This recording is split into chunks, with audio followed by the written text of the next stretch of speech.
I was learning some really interesting information about stress that I didn't fully realize. And that is how much stress affects your body and your health and why. So, stress activates the fight, flight, or freeze.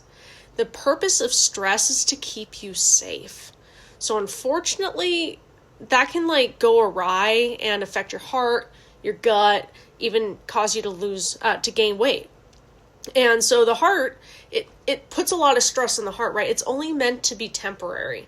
And so if you think of a mammal and it's trying to flee from something to keep itself safe from being eaten alive, it needs that heart, it needs the pumping of that muscle, it needs the extra strength and the extra energy. So what happens is it takes all that energy from other parts of your organs in order to divert it to the heart so that it can be safe. Otherwise, it's going to get eaten alive. And unfortunately, when it's sustained, it can cause heart problems because it's causing this stress, right? We don't want that. And so stress activating the heart muscle over a long period of time equals heart problems. Another thing is gut problems. So if you're thinking of trying to flee and keep yourself safe, it doesn't want to spend the energy into digesting, right? What's more important, survival or digesting the food? It's going to pick survival. So when you're in that constant fight, flight, or freeze, and we're not talking about just incrementally, we're talking about overall most of your day or most of the time and consistently, it's not going to be able to digest it. And just kind of like the heart, you'll start getting stomach problems. People who are chronically stressed have these stomach problems that just hurts, irritable bowel syndrome, and the problem is not necessarily in the gut. It has to do with stress. And then, of course, something we all loathe is fat storage. And so what happens, when you eat something and you're chronically stressed, it needs that glucose, that insulin, in order to have that energy, right? So food is energy. And when it doesn't use it because you're not actually fleeing from something, it's going to store it because it says, okay, I'm going to need this for later. So it's preparing this. The chronic stress is preparing for safety. And if you're not using it the way it's meant to be, then we got a problem. And it's going to store in fat, especially around the mid-waist. And that's not something that we want. And so you're going to want to relieve that stress. And so different ways to relieve it. The first one that I can think of is breathing. So you want your inhale to be shorter than your exhale. For example, breathing in 4, hold for 2 seconds, and then breathe out for 8. Right? That's going to cause you to go into the parasympathetic nervous system.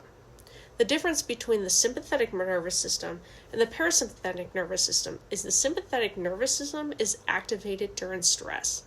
This is to keep you safe. It is not meant to do you harm. It's actually a survival mechanism. And the parasympathetic nervous system, that has to do with the calm. So when we have stress, there's an increase in the sympathetic nervous system, and then healthy will cause you to come down to the parasympathetic nervous system. This is normal. For example, if you go from sitting for a while and then you stand, there's an increase in the heart rate, right?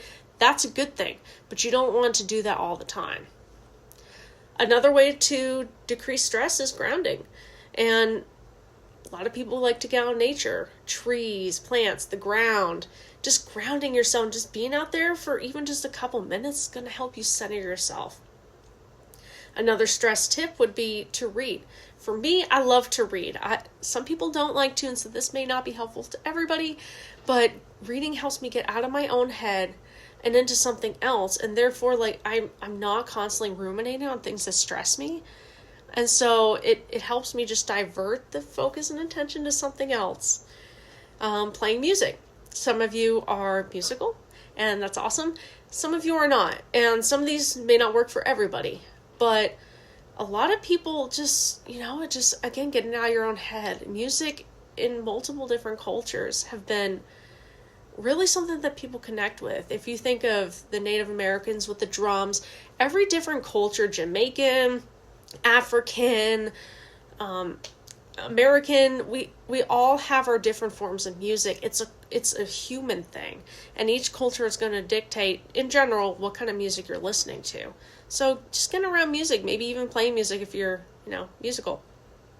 Another way to decrease stress is through writing and journaling. It helps get what's up here onto paper.